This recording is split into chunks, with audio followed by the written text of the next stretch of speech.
What if the stories we tell ourselves about how the world works are actually creating the world we live in? Right now, we live trapped in what I call the domination story. It whispers that competition drives everything, that some people belong on top while others struggle below, and that we all fight alone for survival. This story feels so true that we can't imagine anything else. But here's the thing, it's just a story, and we can rewrite stories. Look how this plays out in real life.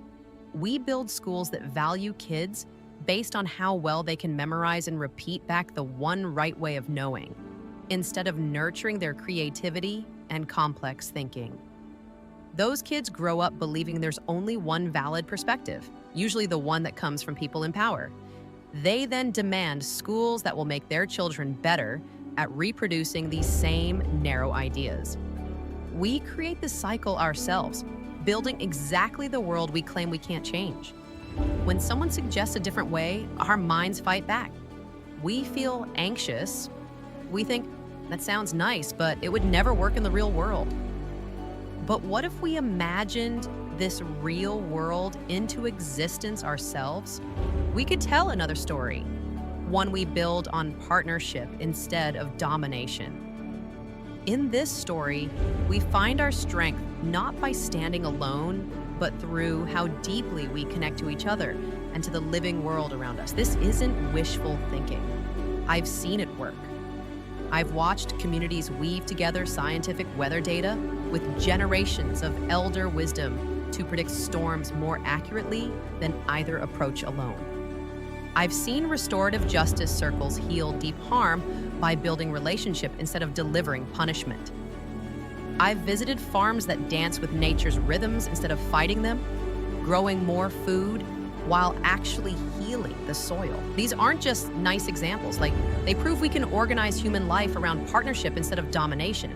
They show us what becomes possible when we change our fundamental assumptions about who we are and how we relate to each other. When Indigenous communities share weather knowledge, they don't divide objective data from traditional wisdom. They braid them together into something stronger than either alone. When worker cooperatives make decisions, they don't crown one person to rule over everyone else. They craft ways for every voice to shape the direction. When regenerative farmers tend their land, they don't see themselves as masters controlling nature. They see themselves as participants in a living system. Each of these examples cracks open our domination story, letting light pour through to illuminate what else we can create together. Stories spread like seeds on the wind. When people like Octavia Butler and Ryan Eisler write about communities that learn to live in radical partnership, they aren't just informing or entertaining us. They stretch our imagination of what human beings could become. When someone reads those stories and then plants a community garden or facilitates a circle dialogue, that story takes root in the soil and grows new worlds. This is how we actually create change, not through force or argument, but by growing imagination into action, one story at a time, together. The question isn't whether partnership works. We can see it flourishing all around us.